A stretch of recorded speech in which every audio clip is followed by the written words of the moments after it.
好，我是莹莹，欢迎收看荧光笔工作室 Highlight。之前呢，我们不是有聊过吗？在马来西亚，绝大部分就是至少95%的垃圾呢，都是送到掩埋场去处理的。那大家又会不会很好奇，其他的垃圾又是怎样处理的嘞？我们相信呢，有不少人都有试过烧东西的经验吧，尤其是那种嘞，就是不想丢进垃圾桶让别人看到的信啊、日记啊，或者是呢，就是写给前男友、前女友的情书啊等等。写给前男友、前女友的应该在他那边吗？应该是他写给你的才对哦，就是类似这种，不用讲出来，自己知道就好那种要烧掉的东西。今天呢，我们要聊的其实就是烧垃圾啊，不是自己呢私自非法烧那种，而是我们把垃圾丢去垃圾桶之后呢，送去焚化炉烧的这个议题。说到焚化炉啊，你知道吗？政府为了要解决我们越来越多的这个垃圾呢，就计划在全国各地加盖好几个这个焚化炉，来加速把这些垃圾都烧掉。听起来好像不错嘛，对不对？而且呢，这次要盖的呢，不是只有传统烧垃圾的焚化炉，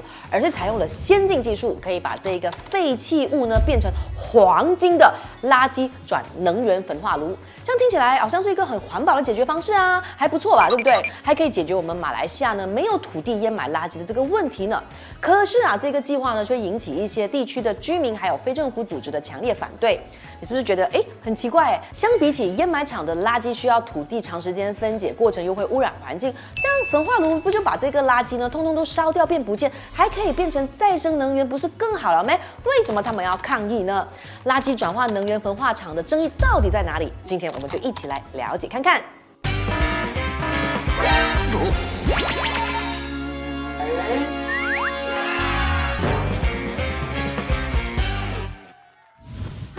在影片正式开始之前呢，让我们自我介绍一下，我们是荧光笔工作室 Highlight， 是全马最热血的知识型频道。我们以科普的方式聊关于马来西亚的社会、民生、时事议题等等。我们除了有街访之外呢，也有访谈哦。那有这么多的内容，有兴趣的朋友，你们已经订阅我们了吗？还没的话，现在就按赞、订阅、加分享吧。我们每个礼拜3跟礼拜6呢，都会准时上影片，让我们一起好好认识马来西亚。OK， 回到正片。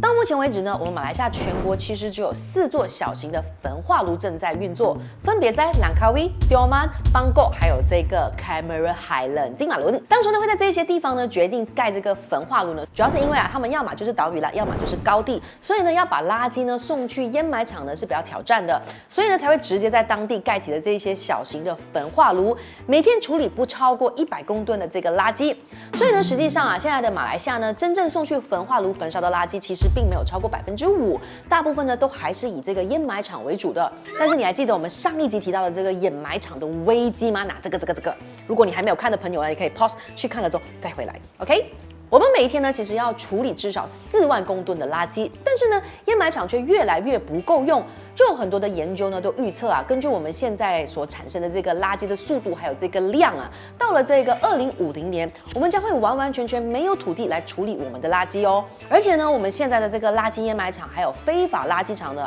看起来好像也没有什么不同。为什么呢？因为这个垃圾掩埋场呢，还是一样呢，会造成空气和水源的污染。所以呢，政府就计划在全马各地建造垃圾转能源 （Waste to Energy WTE） 焚化厂。尤其呢，在2025年呢，就要分别在雪兰莪的 Rawang 啦、柔佛州的 Batu Pahat 啦，还有马六甲的苏埃乌当等地来建设。那这些垃圾转化能源焚化炉特别的部分呢，就是在燃烧垃圾的过程中，可以透过装置把产生的热气变成了蒸汽，再转化成为电能，还可以解决我们没有土地掩埋垃圾的问题。那我们大家一起来猜猜看，我们一个普通的垃圾桶的垃圾全部送去焚化炉焚烧的话，可以转换成多少的 LED 灯泡的电力呢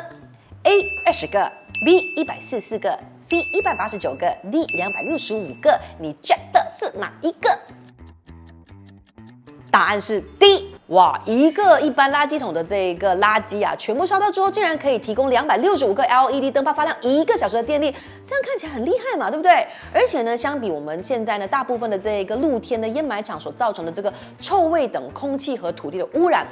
密封的这个焚化炉设备呢，处理垃圾起来也相对的卫生。所产的这个底渣啊，经过处理之后还可以再回收利用，成为铺路材料或者是水泥产品。这听起来真的是一个很环保的解决方式啊。而目前呢，全球有1700个垃圾转能源的焚化厂，超过80%呢都是在已发展国家运作的，例如是日本呢、法国啦、德国啦、美国等等，也是欧盟呢在过去几个世纪主要的垃圾处理方式。那这些技术啊，在世界各地都已经运作了多年，所以呢，我们的政府还有一些专家呢，也都认为呢，垃圾转能源焚化炉确实是一个很好可以迫切解决我们垃圾问题的办法，也可以让我们呢不需要再大量的依赖土地掩埋垃圾。然而呢，就有一些非政府组织还有在地的居民却强烈的反对建造新的这个焚化炉，原因是因为他们认为啊，这个垃圾转化能源焚化炉只是美化了焚化炉的存在，只能够短期的解决这个垃圾的问题，长期下来呢，还是一样会对这个环境啊、健康啊、经济带来严重的负面影响。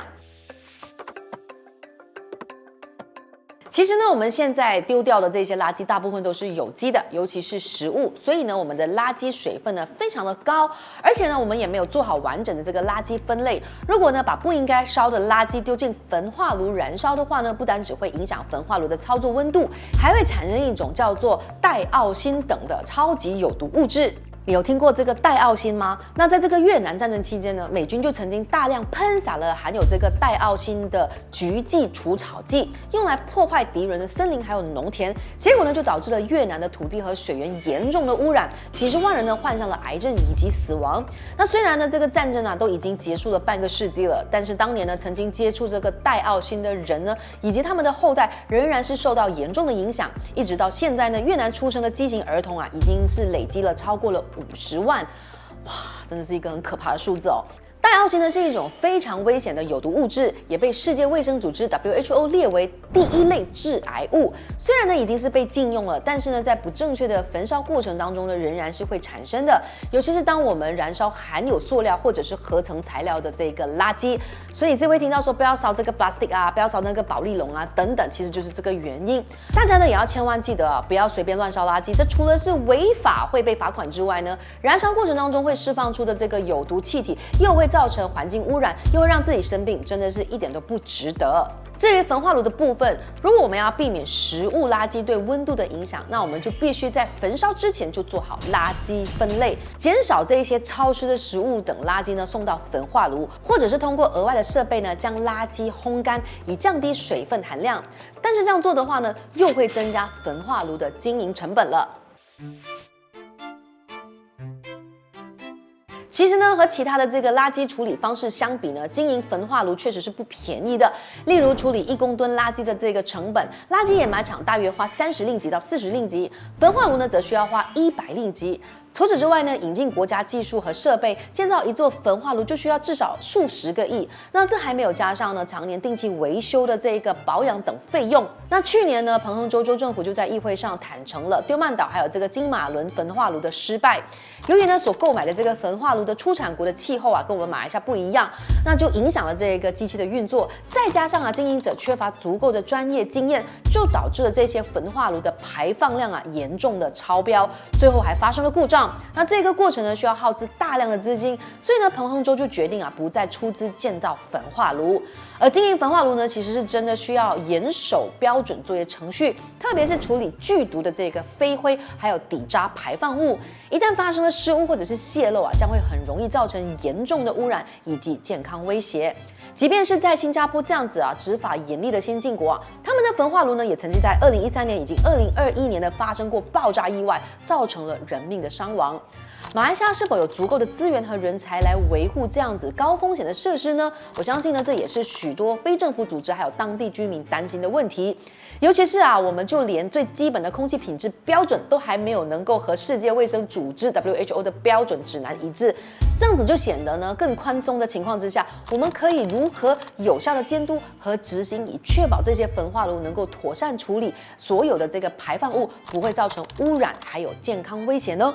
其实呢，联合国的这个报告建议啊，比起建设更多的再生能源厂，我们其实更应该从永续发展的角度来处理垃圾的问题。按照垃圾处理的先后顺序，首先我们应该努力推广3R 原则，也就是呢，从源头开始减少生产垃圾，然后呢，再将垃圾分类回收再循环，这是解决垃圾问题的优先办法。其实呢，从2022年开始，为了要响应2030年永续发展目标，欧盟已经停止所有对垃圾转能源焚化炉的所有资金支持。再加上呢，研究发现呢，焚化垃圾其实是会产生更多的这个碳排放量，影响碳中和的目标。所以呢，也就有很多的国家也陆陆续续的积极推行这个循环经济，以降低对于焚化炉的使用。所以呢，以现在的趋势来看呢，全球是正在逐渐的远离焚化炉，并走向源头减少垃圾的发展模式的。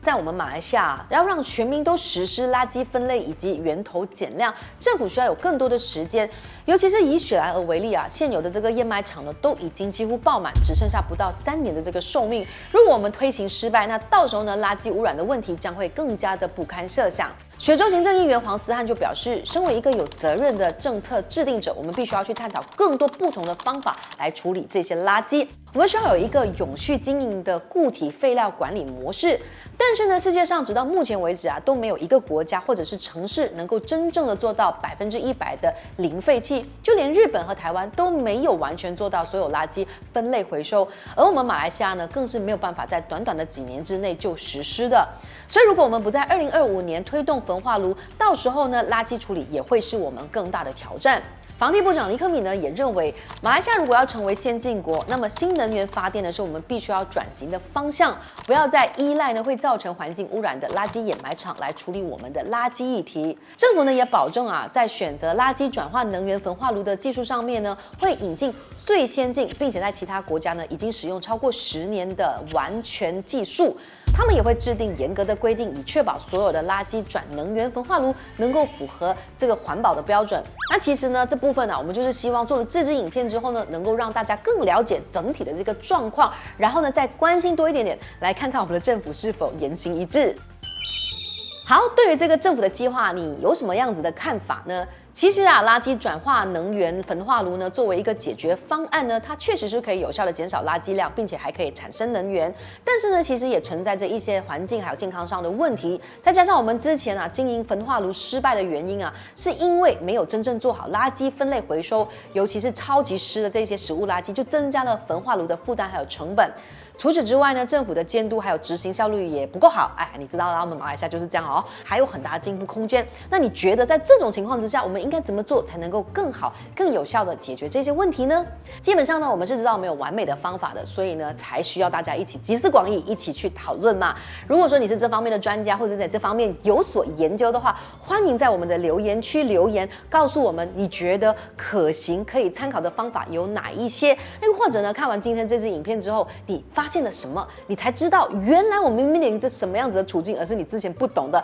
都可以留言让我们知道哦。这样子可以鼓励我们的撰稿人还有我们的团队呢，振奋一下下，就是知道我们做的内容呢是有益大家的。那我们是荧光笔，每个礼拜3跟礼拜6呢都上载一直跟马来西亚的社会文化、历史还有环境有关的议题哦。如果有兴趣的话呢，可以 follow 我们 ，subscribe 我们，或者是每一个月1杯奶茶的钱加入会员来支持我们做更多的影片给大家。我是莹莹，下一支影片再见。我后面已经是 autopilot 的状态啊。